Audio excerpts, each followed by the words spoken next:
conversation wada hadal, conversation wada hadal.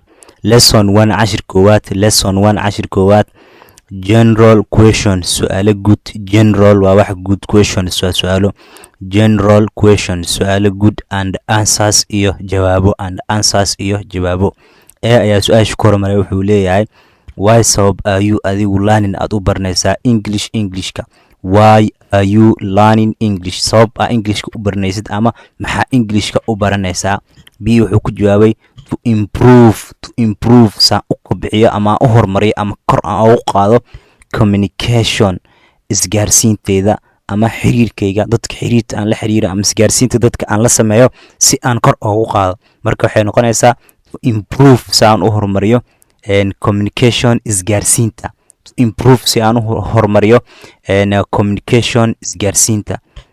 okay ayaa su'aal weydiiyay wuxuu leeyahay describe ayuu leeyahay, describe sharax ayuu leeyahay, describe sharax your personality dabeecadaada ama shakhsiyadaada. describe sharax ayuu dhahay your personality dabeecadaada ama shakhsiyadaada sharaxaadka bixi oo sharax. b wuxuu ku jawaabay calm waa deganahay. calm maxaa waxaan ahay qof degan oo kaleeto. calm waa deganahay and hardworking waana dadaal badanahay. hardworking dadaal badan. calm degan waaye shakhsiyadeeda ama dabeecadeeda calm way degan tahay and hardworking haddana waan dadaal badanahay ayuu leeyahay. meeshaan calm ayaan leenahay maxaa waaye silent way aamusan tahay. calm lama dhahay il lama soo saarayo il waan qarinaynaa. calm ayaan leenahay calm way degan tahay shakhsiyadeeda ama dabeecadeeda and hardworking waana dadaal badanahay ayuu leeyahay.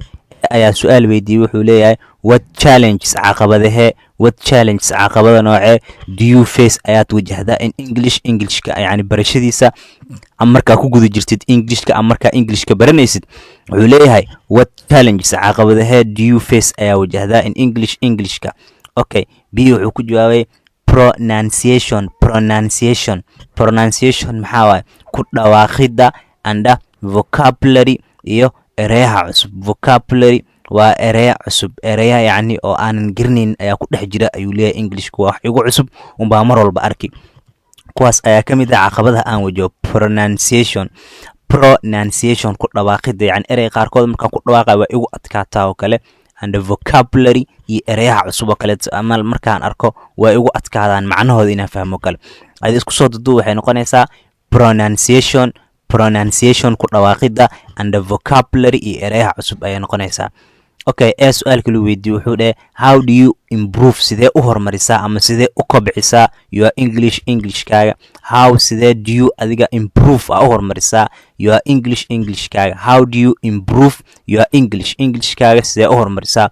b wuxuu dhahay daily practice tababar maalinle ah ama tababar joogto ah ama ku celcelin joogto ah. practice waa ku celcelin, daily waa maalinle wax maalin kasta aad samaysid. so daily practice maxaa ku celcelin maalinle ah ama ku celcelin joogto ah ama tababar joogto ah.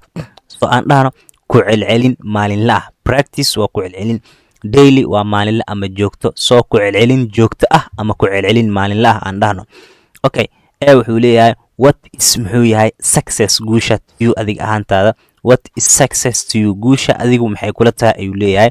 what is success to you adigu guusha maxay kula tahay. b wuxuu dhahay achieving inaan gaaro ama in aan helo my goals maxay noqonaysaa hadafyadeeda. achieving in aan gaaro, achieving gaaris aan gaaro my goals hadafyadeeda ama hadafyaasheeda. waxa hadaf ulajeedada aan ka leeyahay nolosha in aan gaaro ayaa waxay ila tahay success goal. wuxuu dhahay what is success to you guushu maxay kula tahay. markaasuu leeyahay achieving in aan gaaro my goals hadafyadeeda ama hadafyaasheeda ama hamigayga in aan gaaro ay noqonaysaa. so goals waa hadafyo ay noqonaysaa.